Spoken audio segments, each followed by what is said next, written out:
Halo teman-teman, bagi kalian pemula yang ingin terjun di dunia saham, maka saran saya tonton video ini sampai selesai dan pelajari. Jika masih kurang paham, silahkan pause atau diulangi lagi. Video ini mungkin agak panjang bagi sebagian orang karena berdurasi 30 menit lebih. Sengaja tidak saya ringkas karena saya ingin memastikan satu video ini sudah cukup untuk mengawali praktek kalian dalam membeli saham. Kemudian ada 8 judul yang akan saya bahas di video kali ini. Bisa kalian baca list yang saya tulis berikut. Sebenarnya masih banyak poin yang perlu kalian pelajari, tapi untuk memulai investasi pertamamu, ini sudah cukup. Saham adalah salah satu instrumen investasi yang cukup populer di Indonesia. Sebenarnya ada banyak. Ada yang pertama ada logam mulia, emas, perak, dan lain sebagainya. Biasanya orang membeli emas lalu dia simpan bertahun-tahun. Kemudian ada tanah dan properti. Orang-orang kaya biasanya walaupun sudah punya tanah, sudah punya properti, mereka beli lagi untuk disimpan dan dijual nanti di masa depannya. Kemudian ada aset deposito. Deposito ini sebenarnya seperti tabungan di bank.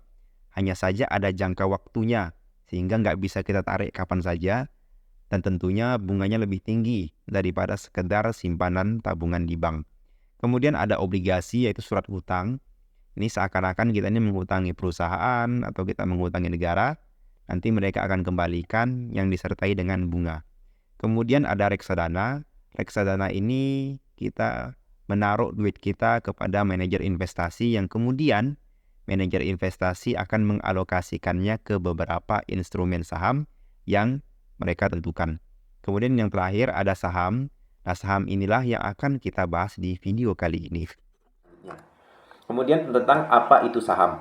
Jadi saham adalah bukti kepemilikan sebuah perusahaan. Sebuah perusahaan besar biasanya dimiliki oleh banyak orang dengan adanya patungan usaha atau yang kita sebut dengan investasi. Dengan memiliki bagian saham di suatu perusahaan, maka kita berarti punya hak di perusahaan tersebut. Baik hak untuk voting saat rapat pemegang saham atau hak bagi hasil dividen jika perusahaan ini membagikan dividen. Sehingga semakin banyak saham yang dimiliki, maka semakin besar pula haknya di perusahaan tersebut. Jadi teman-teman, saham itu bukan judi, bukan pula binomo atau binary option, bukan kripto, juga bukan judi slot dan lain sebagainya. Jadi jangan harap ada kakek Zeus di sini ya. Nah, tempat di perdagangan saham disebut sebagai pasar modal. Ini yang harus kita ketahui. Jadi sebagaimana pasar pada umumnya, misalnya ada pasar sayur, tempat di perdagangannya sayur, ada pasar ikan, tempat di perjualbelikan ikan. Nah, tempat diperjualbelikan saham ini disebut sebagai pasar modal. Perusahaan yang butuh tambahan modal bisa mengajak masyarakat untuk ikut berinvestasi. Caranya, perusahaan akan menerbitkan saham dan menjualnya kepada masyarakat. Ini di antara cara perusahaan untuk mendapatkan modal. Nah, hasil penjualan saham tersebut kepada masyarakat tadi akan dipergunakan perusahaan untuk tambahan modal perusahaan. Nah, penawaran saham yang perdana atau pertama kali dilakukan oleh perusahaan kepada masyarakat seperti ini terjadi di pasar perdana lewat skema IPO atau Initial Public Offering. Saham yang didapat oleh masyarakat, investor lewat penawaran perdana tadi. Jadi penawaran perdana tadi ditawarkan saham kepada masyarakat, lalu ada masyarakat yang membelinya. Nah, masyarakat ini bisa menyimpannya dan bisa juga memperjualbelikan saham tersebut kembali kepada masyarakat yang lain. Jadi bisa dijual lagi atau bisa disimpan juga. Nah, jual beli kedua yang dilakukan oleh masyarakat ini terjadi di pasar modal juga, tapi sebutannya pasar sekunder atau pasar reguler melalui sistem yang diatur oleh Bursa Efek Indonesia. Transaksi jual beli antar investor inilah yang fokus akan kita bahas selanjutnya di video ini. Nah, sekarang kita bahas tentang apakah saham itu halal menurut pandangan Islam. Nah, saham itu hakikatnya sama seperti membeli perusahaan. Kita pengen beli perusahaan, kita beli, tokonya kita beli, atau kapling tanah kita beli gitu. Jadi sama saja. Hanya saja, karena kalau kita beli perusahaan itu kan mahal satu perusahaan itu. Maka kita bisa membelinya bagiannya saja. Kita belinya entah belinya 1% dari total kepemilikan atau hanya beli 0,0001% dari bagian kepemilikan perusahaan tersebut. Jadi kita hanya beli perusahaan tapi beli dikit dulu gitu loh, beli bagiannya dulu. Karena itulah hukum membeli saham perusahaan kita kembalikan kepada perusahaan itu sendiri. Jika perusahaan bergerak di bidang yang halal serta pendapatannya dari hal yang halal pula, maka membeli saham tersebut hukumnya halal. Sebaliknya, jika membeli perusahaan yang bergerak di bidang yang tidak halal, seperti saham wine, Delta atau bank konvensional, BCA, BBRI, dan lain sebagainya, maka hukumnya juga tidak halal secara syariat Islam. Kemudian fatwa MUI tentang saham. Jadi fatwa halal tentang saham ini pun sudah dirumuskan oleh Majelis Ulama Indonesia. Di antaranya bisa kalian cek ya di yang saya cantumkan ini. Ada nomor 1, nomor 2, nomor 3, bisa dicek sendiri. Nah, kita harus ketahui juga mayoritas saham di Bursa Efek Indonesia adalah saham syariah. Jadi saham syariah itu maksudnya itu saham yang tidak bertentangan dengan efek syariah gitu loh. Walaupun dia jual beli kolor, walaupun dia jual beli misalnya cuma sekedar mainan gitu, tapi kalau dia nggak bertentangan dengan sistem syariah yang nggak masalah masuk ke dalam, tetap dia ini disebut dengan saham syariah. Namun jika ingin melihat saham apa saja yang masuk syariah, kita juga bisa melihat di daftar indeks ISSI yang disebut ya, yaitu indeks yang memuat seluruh saham syariah yang ada di bursa. Ini bisa kalian cek di Google atau di webnya IDX. Dan kalau repot, sebagian sekuritas juga sudah ada yang membuat akun khusus untuk syariah. Ada juga perusahaan yang mencantumkan di profilnya bahwasanya perusahaan ini ISSI. Ada juga seperti Sokbit yang mencantumkan bahwasanya di atas perusahaannya, di bawah nama sahamnya itu ada tulisannya syariah gitu loh. Nah, jadi nanti kalian sudah tahu itu saham yang syariah. Sekarang kita bahas apa untung jual beli saham. Jadi apa sih untung jual beli saham gitu loh. Jadi ada dua keuntungan. Yang pertama capital gain, yang kedua dividen. Capital gain ini keuntungan dari selisih jual beli. Jadi begini keterangannya, investasi saham ini mirip seperti emas. Yakni dengan membeli dan menyimpannya, kita berharap nanti harganya ini akan naik. Sehingga kita bisa menjualnya di harga yang lebih tinggi. Contohnya, di 1 Agustus 2019, harga saham Indosat ini satu lotnya sekitar 330.000. Lalu 4 tahun kemudian, 1 Agustus 2023, harga jual belinya 900.000. Dulu satu lot 330.000, wah sekarang 4 tahun kemudian nih 900.000. Artinya kita mendapat return 270% atau untungnya tuh 570.000 per lotnya. Nanti kita akan contohkan lagi ya untuk saham-saham yang lain. Jadi gede kalau kita lihat capital gain di sini. Tapi yang nggak semua saham memberikan capital gain seperti ini. Tapi akan kita contohkan nanti. Nah, keuntungan yang kedua ada dividen atau bagi hasil. Perusahaan yang menghasilkan laba bersih biasanya juga membagikan hasil labanya kepada pemegang saham yang kita sebut dengan dividen. Semakin banyak lembar saham yang kita miliki, maka semakin besar pula dividen yang akan kita dapatkan. Biasanya dividen dibagikan setahun sekali. Tapi ada juga perusahaan yang membagikannya setahun 2 kali, 3 kali, bahkan lebih. Ya. Tapi ya kalian nggak usah lihat jumlah banyaknya enggak. Tapi yang perlu kita lihat justru kalau 2 kali 3 kali tapi dikit-dikit doang, ya buat apa juga gitu. Tapi ada juga cuma 1 kali bagi tapi banyak gitu loh. Nah nanti akan kita lihat juga beberapa saham yang bagikan dividen. Namun jadwal dan besaran dividen sifatnya tidak pasti karena akan diputuskan dulu lewat rapat pemegang saham. Dan juga tidak semua perusahaan itu bagi dividen. Ada perusahaan yang sudah untung tapi tidak mau bagi dividen dengan alasan tertentu.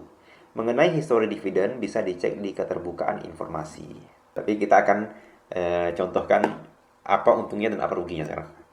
Nah ini saya akan buka Google tentang grafik saham. Ini tinggal kalian cek aja gini. Misalnya saham Indosat ini tadi. Ini returnnya memang tinggi Indosat ini dalam tahun-tahun ini ya. Ini 5 tahun kita lihat. Ini kalau dulu 2018 ini harganya cuma Rp1.945 ini. Ada di atas ini ya. Ini ada harga nih, kalian lihat. 1.945 di tahun 2018, 7 Desember 2018. Berarti 1.945 ini harga per lembar. Sedangkan minimal pembelian adalah 100 lembar atau yang kita sebut dengan satuan lot. Satu lotnya berarti kalau 1.945 kali 100 berarti satu lotnya adalah Rp194.500. 194.500 kita bulatkan berarti 200.000 ya. Berarti satu lotnya adalah 200.000. Kalau kita beli 10 lot berarti 2 juta. Kalau kita beli 100 lot berarti 20 juta. Nah kita simpan nih dari tahun 2011 kita simpan turun naik akhirnya naik dan sekarang harganya Rp9.575 per lembar atau kalau dikali 100 satu lotnya adalah 957.000. 10 lotnya 9 juta, 100 lotnya 95 juta. Dulu kita beli investasi, kita beli 20 juta, kita simpan, lalu kita jual sekarang nih. jadinya 95 juta. Kita untung berarti berapa? Sekitar 75 juta kita untungnya dalam kurun waktu dari 2018 sampai 2023. Wah, kalau gitu untung dong. Enak dong investasi saham, ya enak. Tapi ya kita harus tahu, karena keuntungan investasi di saham ini tinggi, maka juga ada potensi kerugian. Karena apa? Karena tidak semua saham itu naik. Ada saham yang turun juga. Contohnya saham Unilever. Nah, saham Unilever ini kalau kita lihat, cat 5 tahun ya. Ini di tahun 2018 harga sahamnya per lembarnya 8.800 atau satu lotnya adalah 880.000. Jadi kalau kita beli satu lot itu 880.000, kita beli 10 lotnya adalah 8 juta. Kalau kita beli 100 lotnya berarti 88 juta. Katakanlah kita beli 88 juta di tahun 2018. Kita simpan, turun, simpan, turun. Nggak kita jual-jual nih, nggak mau kita jual. Sebenarnya bisa kita jual, tapi kita nggak mau jual. Kita simpan, simpan, simpan. Akhirnya di tahun 2023 sekarang ini, ternyata harganya turun jadi 3.630.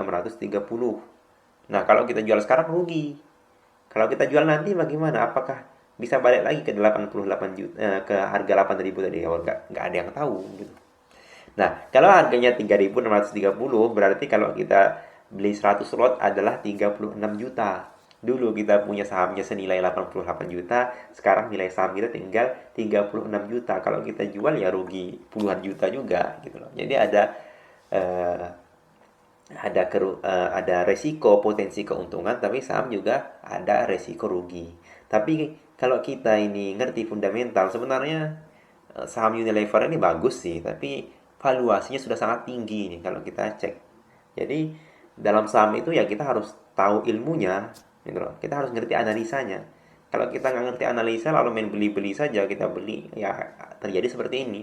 Tapi kalau kita ngerti analisa ya kita biasanya potensi keuntungan kita lebih tinggi yang kita dapatkan. Tentang dividen tadi sudah kita bahas juga. Nah, histori dividen ini bisa dicek di keterbukaan informasi, bisa kita cek di RTI Business, di investing.com, kadang di media, Google juga diberitakan, dan juga beberapa sekuritas juga sudah menginfokan tentang jadwal pembagian dividen ini. Nah, sebagai contoh akan saya bukakan Google. Nah, ini ada pembagian dividen saham BOBA dan saham KMDS. Mengenai cara membaca jadwalnya, ini akan kita bahas di video khusus. Nah, di investing nih bisa kita lihat misalnya di saham ITMG. Ini ITMG ini misalnya. Nah, ini harga saham ITMG kan 24.000. Ataupun satu lotnya berarti 2.400.000. Sedangkan dividennya di tahun 2023 ini membagikan sebanyak 2.660, atau kalau kita satu lot kan berarti 266.000 di tahun 2023 bulan 9. Tapi di bulan 4 kemarin dia juga bagi nih tahun 2023 juga. Berarti satu tahun ITMG bagi 2 kali dividen ya. Dengan besaran 6.400 atau satu lotnya 641.000. Kalau kita totalkan ini hampir 1 juta atau 900.000 per lotnya ya dalam satu tahun. Jadi ITMG dengan harga 2.400.000 kita mendapatkan dividen di tahun 2023. Kalau kita totalkan dalam setahun berarti hampir 1 juta atau imbal hasilnya 43% dalam setahun. Tapi ya tidak semua saham itu bagian dividen gede. Ada juga misalnya yang kecil. Misalnya kita buka saham XL.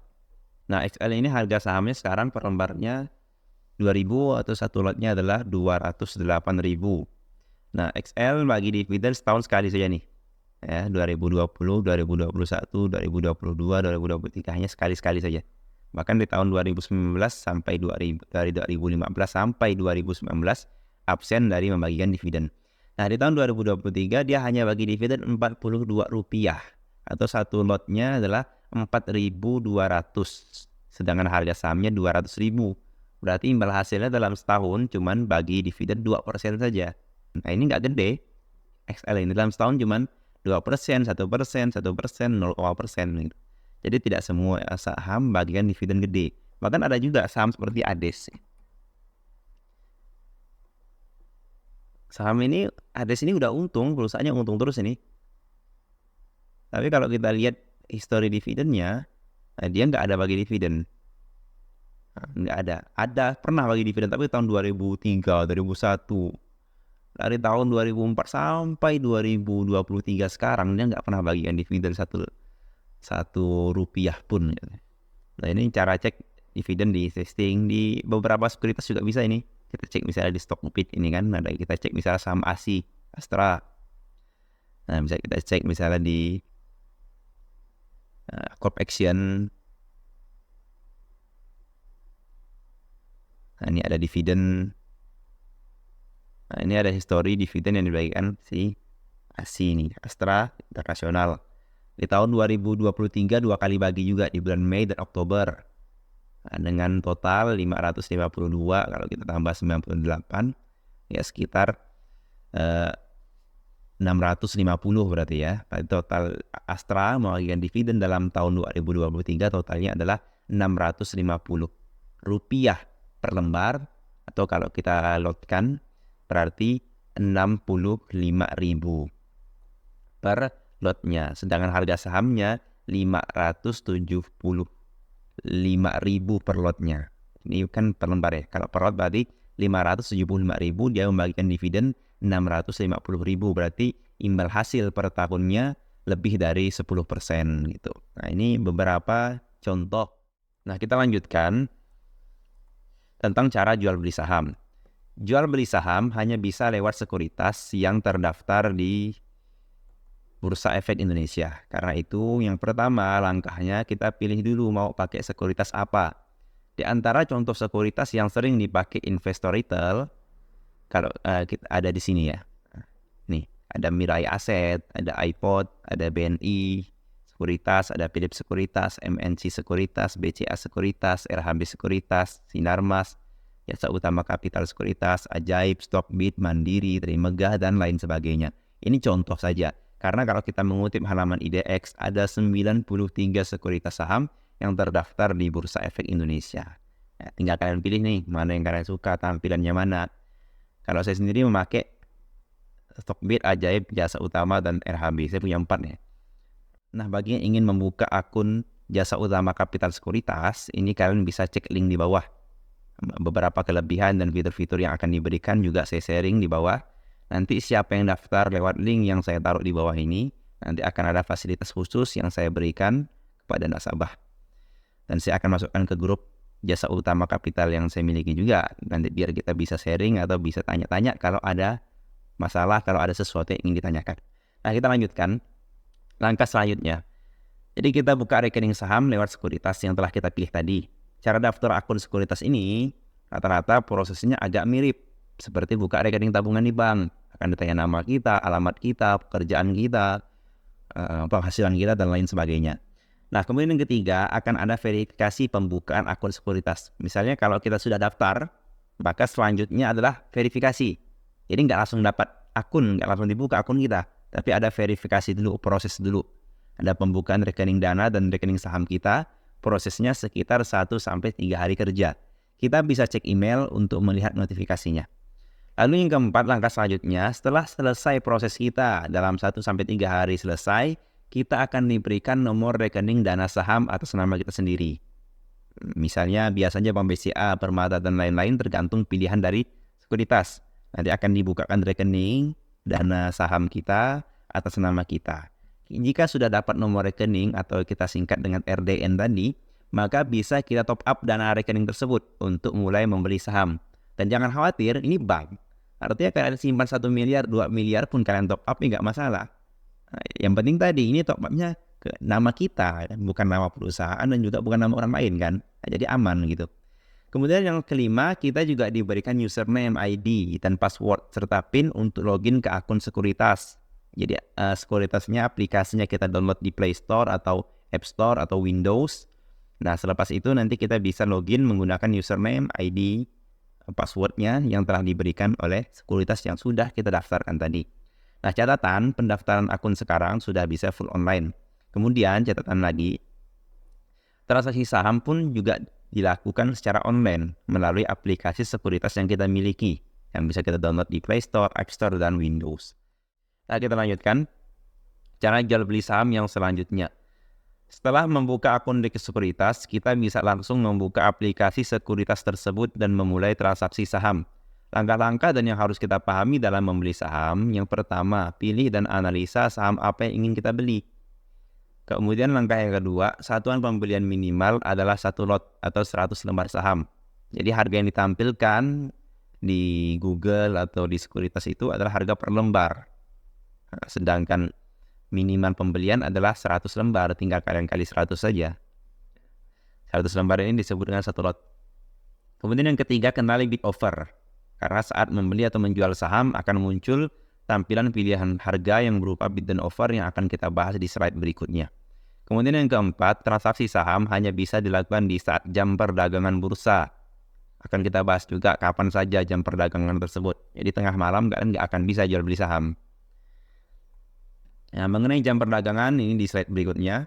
Jam perdagangan bersifat ekuitas di pasar reguler, ini sumbernya dari IDX ya. Nah, ini ada beberapa sesi. Kalian fokus saja di sesi 1 dan sesi 2 karena ini jam perdagangan normalnya. Sesi 1 di hari Senin sampai Kamis dan hari Jumat ada perbedaan. Senin sampai Kamis sesi satunya di jam 9 sampai jam 12.00. Nah, di sesi 1 ini kalian bisa jual beli saham. Kemudian di hari Jumat sama, bukanya jam 9, tapi tutupnya agak awal setengah jam, yakni jam 11.30 karena mereka persiapan Jumatan bagi yang muslim ya. Kemudian sesi 2-nya di hari Senin sampai Kamis, ini bukanya jam 13.30, tutupnya jam 15.49, ya, 15 menit 49 detik 59, ini tutupnya. Kemudian untuk hari Jumat, bukanya agak siang dikit, setengah jam. Bukanya jam 2, tutupnya jam 15.49, lebih detik ke 59. Nah, ini yang kalian perhatikan untuk jual beli saham nih, ini saja. Jadi sesi 1 ya jam ini, sesi 2 ya jam segini. Selepas sesi 1, berarti jam 12.30 sampai jam 13.30, ini pasar bagaimana? Berhenti, tutup sebentar. Begitu pula di hari Jumat dari jam 11.31 sampai sebelum jam 2, ini tutup sebentar. Kemudian selepas sesi 2 pra penutupan, ini tutup 10 menit dulu nih. Nah, tutup 10 menit, buka lagi. Nanti pasca penutupan dari jam 4 sampai jam 4.15. Di hari Jumat sama. Cuman di 15 menit akhir ini kita nggak bisa lagi beli di harga bebas, ngantri di semua harga. Karena kita hanya bisa beli di satu harga, itu harga yang telah dibentuk di penutupan. Dan di pasca penutupan ini pun harga sudah tidak bergerak lagi.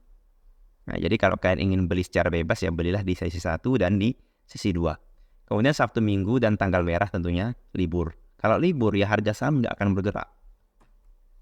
Nah, sekarang tentang contoh tampilan bid dan offer. Ya, bid dan offer ini gambar yang saya tunjukkan. Ini adalah tampilan di mana sebuah saham diperjualbelikan. Jadi kalau kita membeli saham, ya akan muncul tampilan seperti ini. Walaupun mungkin agak beda-beda dikit, tapi poinnya sama, seperti ini. Ada menampilkan A, jumlah lot yang sedang dalam antrian beli. Kemudian ada tampilan B, harga yang sedang dalam antrian beli. Kemudian yang C, harga yang sedang dalam antrian jual. Kemudian yang D, jumlah lot yang sedang dalam antrian jual. Nah, yang B ini harganya nih. Ada yang ngantri di harga 3.630. Dia pengen dapat barang murah ini. Dan berapa lot yang diantrikan? 923. Ini bisa saja satu orang, bisa juga banyak orang. Ada juga yang antri di atasnya nih, 3.640. Ada yang antri di atasnya. Loh, berarti kita bisa beli di 3.630 dong. Bisa, tapi antri. Artinya belum tentu dapat. Kalau harga sahamnya naik terus ya nggak dapat berarti kita. Nah, kalau semakin tinggi harga yang kita pasang, maka kita bisa dapat antrian yang tertinggi nih. Nah, kalau antrian yang tertinggi di bid berarti 3.720 atau 372.000 per lotnya. Ini yang antri ramai nih, 24.000 lot antriannya. Kemudian kalau kita antri di sini belum tentu dapat. Kalau pengen langsung dapat atau langsung match bagaimana? Kalian antrinya di sebelah sini. Nah, langsung beli di sini. Ini bukan antri lagi. Kalau kalian beli di 3.730, barang kalian langsung dapat. Ya tapi tadi kita berarti dapat barangnya agak mahal dikit. Kalau murah antri di sini. Tapi belum tentu dapat. Gitu. Kalau pengen langsung dapat, belilah di sini. Kanan. Kemudian begitu pula sebaliknya nih. Jika pengen menjual saham di harga kanan, kita pengen jual di harga tinggi. Tentunya sebagai penjual kita ingin jual di harga tinggi nih. Kita pasang 3.820 nih orang. Dia pengen pasang di harga tertinggi. Enak dong dapat harga tinggi jualnya.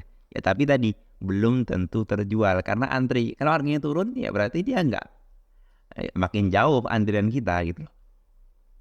Maka kalau kita ingin jual barang langsung, kita jual kiri saja. Jual di sini. Karena orang pada antri beli, kita jual di sini. Jual di 3.720 ini. Langsung terjual. Kalau kita jual di sini, ya antri. Kalau jual di AX atau jual di offer. Nah ini contoh tampilan bid dan offer gitu ya. Sekarang mengenal ARA dan ARB. ARA ini namanya auto reject atas, ARB ini auto reject bawah. Untuk menjaga pergerakan harga saham yang teratur dan wajar, maka Bursa Efek Indonesia membatasi batas kenaikan dan penurunan saham dalam sehari perdagangan. Jadi dibatasi, nggak bisa naik 100% gitu loh. Nggak bisa naik 200%, tapi ada batasnya.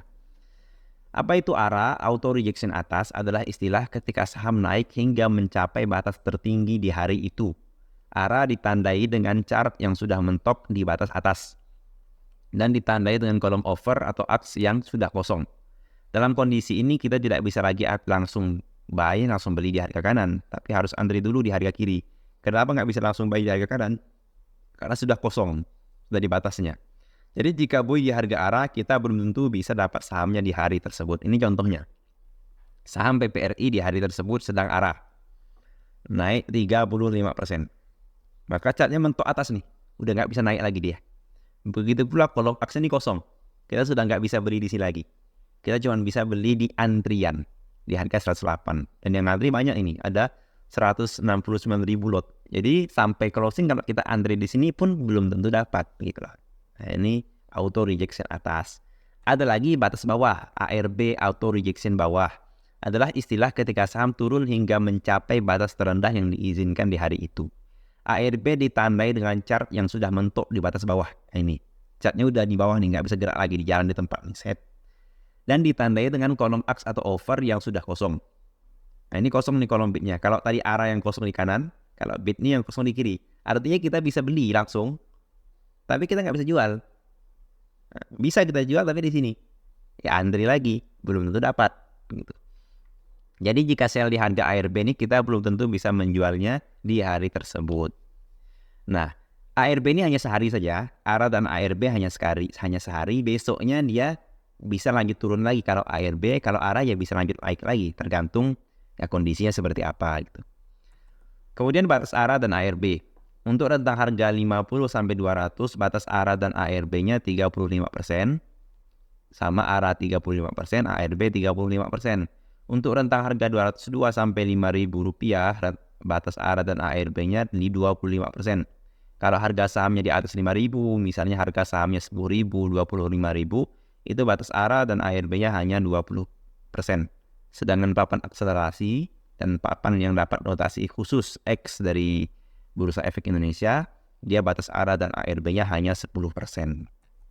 Terakhir, tentang hal yang mungkin sudah lumrah bagi kalian yang sudah pernah investasi saham, yakni portofolio. Portofolio ini adalah halaman untuk melihat saham-saham yang sedang kita miliki.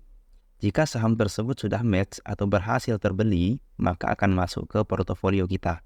Sedangkan jika saham kita tersebut sudah terjual dan sudah laku, maka saham tersebut akan hilang dari portofolio kita. Setiap aplikasi sekuritas memiliki tampilan portofolio yang berbeda-beda. Akan tetapi poinnya sama, yaitu berisi saham yang kita miliki, lalu ada informasi mengenai harga pembelian kita, jumlah lot kita, dan persentase kenaikan atau penurunan nilai saham kita. Portofolio adalah tempat kita memantau perkembangan aset saham kita. Karena itu, mengatur portofolio juga memiliki strategi yang bisa kita pelajari. Salah satu di antara tips yang dapat mengatur portofolio adalah yang pertama, kita diversifikasi. Artinya, jangan hanya menyimpan satu saham saja. Tapi sebaliknya, kita beli beberapa saham. Agar apa? Agar jika ada satu saham nanti yang ambruk, yang mengalami penurunan yang tajam, maka bisa ditopang oleh saham yang lain. Kemudian yang kedua, selalu sedia cash. Artinya jangan all in di saham, agar di saat saham yang menarik, yang bisa kita beli, kita dapat membelinya. Dan juga agar jika ada saham kita yang turun, kita bisa average down atau beli di harga pembelian sebelumnya. Kemudian yang ketiga, kita selalu update news dan update perkembangan fundamental perusahaan. Ketika perusahaan merilis laporan keuangan, kita baca. Kita cek bagaimana perkembangan mereka. Kemudian yang keempat, jangan selalu dilihat. Jangan dilihatin terus. Jika Anda seorang investor jangka menengah atau panjang, maka sebaiknya jangan sering-sering melihat portofolio. Kenapa? Karena pergerakan harian, pergerakan jangka pendek terkadang banyak dipengaruhi oleh berbagai hal. Sehingga kalau kita selalu melihatnya, khawatir kita tergoda untuk menjualnya. Dan juga jangan dilupakan total, tapi kita pantau lewat berita-beritanya, lewat fundamental perusahaannya, dan lain sebagainya. Nah, berakhir sudah penjelasan tentang belajar saham dari nol di video pertama ini. Dengan video yang berdurasi 30 menit lebih ini, saya kira sudah cukup untuk memberikan gambaran tentang saham. Karena itu, walaupun masih bingung, saran saya langsung saja praktek. Buka akun dan mulai pembelian saham yang pertama. Saya yakin jika langsung praktek, maka akan segera paham. Lalu bisa mulai dengan dana kecil terlebih dahulu. Kenapa? Karena jika kita masih pemula, tentu kita belum terlalu mengenal medan saham ini. Dan pasti akan mengalami kerugian juga. Karena semua itu tentunya perlu proses. Saya sendiri dulu di awal membeli saham baru mencoba top up dana 1 juta saja. Ketika sudah mulai paham baru saya tambahkan lagi. Dan di tahun pertama, ya betul, saya mengalami kerugian. Ada keuntungan, tapi ternyata ruginya lebih banyak. Ya wajar, masih pemula. Kemudian di tahun berikutnya, tahun kedua, ketiga pun, barulah sudah memahami medannya, dan akhirnya sudah mulai bisa mendapat keuntungan yang konsisten, sedikit demi sedikit. Nah, jadi kesimpulannya, advice and note-nya, segeralah mulai investasi. Yang kedua, gunakan sedikit dana, sambil mempelajari cara kerja market saham. Terakhir, jangan berhenti belajar, terus belajar. Nah, terima kasih sudah menonton. Jangan lupa subscribe YouTube saya, Instagram, Telegram, dan TikTok. Terima kasih. Sampai jumpa di video selanjutnya.